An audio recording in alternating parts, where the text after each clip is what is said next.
Morning guys. So, ah ito na po ang ating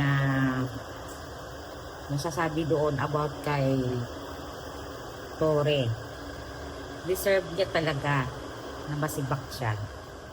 Number 2, buti nga sa kanya.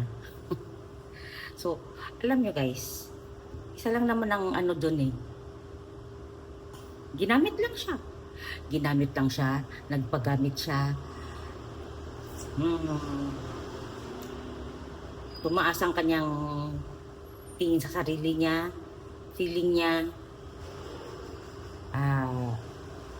ready na siya magiging presidente sa 2028. Kasi maraming chismis yan, di ba? Natatakbo daw siya ng 2028. Oo. May balak.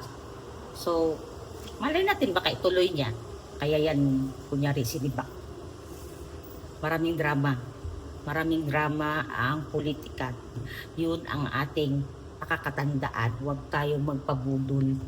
Tingnan natin ang isa-isang mga nangyayari sa flood control, pagsibak kay Tore, sa ginawa niyang kababuyan.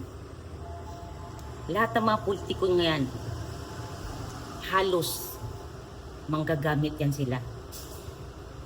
Manggagamit at higit sa lahat, mga kurakot.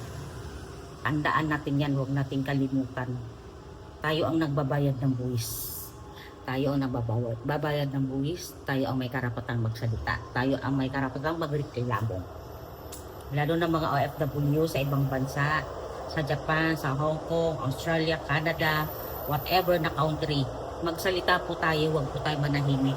Huwag po tayong nanonood lang po kayo ng balita, nanonood lang kayo ng social media, and then nagko-comment na kayo. Kayo din, mag-video din kayo, magsabi din kayo ng inyong gustong sabihin. Kasi karapatan natin yan.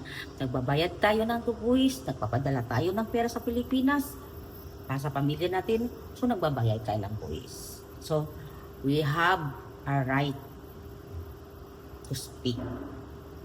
Okay? Tandaan natin yan. Huwag natin kalimutan.